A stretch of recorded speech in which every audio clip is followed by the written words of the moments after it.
Class 10 complete हो गई है। हमने बोर्ड एग्ज़ाम दिए हैं और अभी हमें कुछ टाइम रेस्ट करनी है। एटलीस्ट 1 और 2 मंथ तो हमें रेस्ट चाहिए ही। अगर आप भी यही सोचते हैं तो बेटा आप लोग बहुत बड़ी मिस्टेक कर रहे हैं। Because class 11 is not just a next class, it's a completely different game. अगर तुम लोगों ने यहाँ गलती की तो क्लास 12 आपकी बहुत टफ होने वाली है।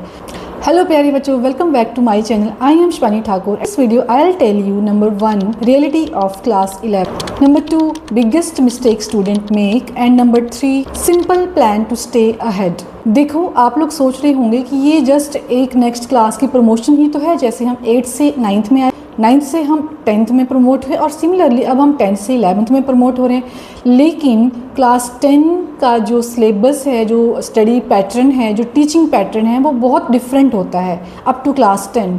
बट जब आप क्लास 11th में जाते हैं तो वहाँ पे स्टडी पैटर्न डिफरेंट हो जाता है, क्योंकि वहाँ पे आपको, अगर मैं साइंस की बात करूँ तो वहाँ पे फिजिक्स के बहुत सारे न्यूमेरिकल्स करने पड़ेंगे आपको, केमिस्ट्री के बहुत सारे कंसेप्ट प्लस रिएक्शंस होती हैं, मैथमेटिक्स में तो आपको डीप अंडरस्टैंडिंग चाहिए।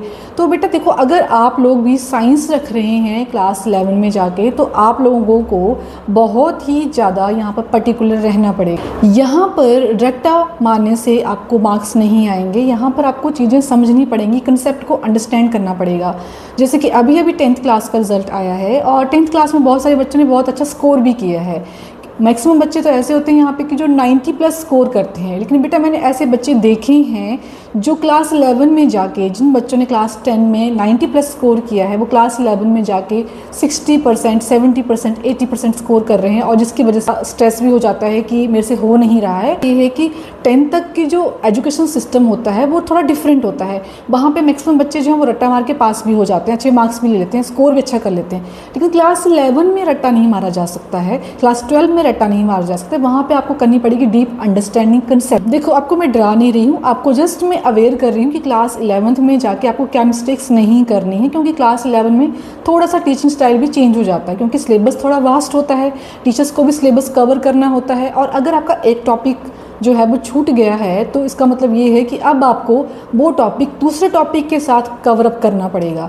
और अगर आप एक वीक डिले करते हैं तो ऑलमोस्ट आपका 1 चैप्टर जो है तब तक कंप्लीट हो जाता है। इट मीन्स कि अगर आपका 1 चैप्टर कंप्लीट हो गया है तो आपके बहुत सारे कंसेप्ट जो हैं वो छूट गए हैं। हम बात करेंगे कि हमें कैसे इन सारी मिस्टेक को ओवरकम करना है और एक विन विन सिचुएशन में रहना है। तो मिस्टेक नंबर 1, आपका एटीट्यूड जो कहता है कल से स्टार्ट करूंगा। बेटा ये जो एटीट्यूड है आप लोगों का, वो सबसे डेंजरस हैबिट होती है, क्योंकि कल तो कभी आता ही नहीं है ना। अगर आप कल पे छोड़ेंगे तो आपका पूरा साल ऐसे कैसे ही निकल जाएगा। अभी मैंने आपको कहा 1 वीक डिले का मतलब होता है एक पूरा चैप्टर आपका डिले हो चुका है। तो कल पे नहीं छोड़नी है चीज़ें आपको आज के आज ही करनी है। Mistake number 2, ignoring class 11। Students जो हैं वो सोचते हैं कि क्लास 11 में तो ऐसे ही कर लूँगा, लेकिन क्लास 12 में मैं सीरियस हो जाऊँगा। अगर आप क्लास 11 में सीरियस नहीं होंगे तो आपके जो कंसेप्ट हैं, जो बिल्डिंग क्लास है आपकी, आप उसी में सीरियस नहीं होंगे तो क्लास 12 में सीरियस होने का कोई फ़ायदा नहीं होगा, क्योंकि क्लास 12 आपकी ऑलरेडी एक बिग पॉइंट से स्टार्ट हो जाएगी। आपने क्लास 11 में कंसेप्ट क्लियर नहीं किए। तो रियलिटी ये होती है कि अगर आपकी क्लास 11 के कंसेप्ट वीक हैं तो क्लास 12 में तो फिर आप बहुत सीरियस भी हो जाएंगे, तब भी उतना आपको बेनिफिशियल नहीं रहेगा। So here I am going to share a simple plan with you to win. Being a teacher, मैंने क्लास 11 के बच्चों को स्ट्रगल करते हुए देखा है और क्लास 12 में भी वो स्ट्रगल कंटिन्यू हो जाता है ना चाहते हुए भी। को उस स्ट्रगल से बचना चाहते हैं तो आप लोगों को कुछ सिंपल पॉइंट्स जो हैं वो फॉलो करने पड़ेंगे। Number 1, that you have to study in the morning. अगर माइंड उस टाइम पे फ्रेश होता है, फ्रेश माइंड मतलब कि बेटर अंडरस्टैंडिंग हो रही है। अंडरस्टैंड कि अभी वेदर कंडीशन ऐसी होती है कि बहुत सारे बच्चों का तो स्कूल टाइम ही बहुत अर्ली होता है, तो इतना जल्दी उठना पॉसिबल नहीं है, बट अगर आप उठ पाओ तो that is valid. 2, daily revision. इसमें क्या है कि जैसे आपको जो क्लास में करवाया जा रहा है डेली, वो आप घर आके डेली उसको रिवाइज़ करो। रिवाइज़ करोगे तो आपके जो कंसेप्ट हैं वो आपके दिमाग में धीरे धीरे बैठना शुरू हो जाएंगे और आपका ऑटोमेटिकली आपका जो फ्लो है एक स्टडी का वो बनता चले। अगर आप अपनी रिवीजन के लिए 1 आवर भी पर सब्जेक्ट निकाल रहे हैं, that is more than enough. 3, that is practice. Practice is the game changer. जितनी ज़्यादा प्रैक्टिस करोगे उतनी ही ज़्यादा आप में कॉन्फिडेंस। प्रैक्टिस जो है वो एक एवरेज बच्चे को टॉपर बनाती है। तो टॉपर बनना है तो आपको प्रैक्टिस तो करनी ही पड़ेगी।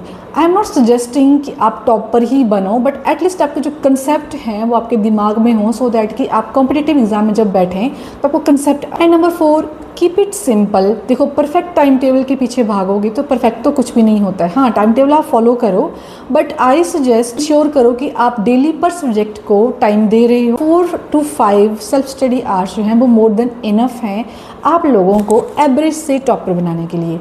एवरेज से टॉपर बोलो या फिर अच्छा स्कोर करने के लिए, this time is more than enough. In the and मैं सिर्फ ये कहूँगी कि क्लास 11 टफ नहीं है, आप लोगों को थोड़ा सीरियस होना है। जो आप आज मेहनत करेंगे उस मेहनत का रिजल्ट जो है वो क्लास 12th के रिजल्ट में आपको दिखेगा। Don't wait for perfect time, start today. अब भी क्लास 11 स्टार्ट कर रहे हो तो कमेंट सेक्शन में लिखिए I am ready for class 11।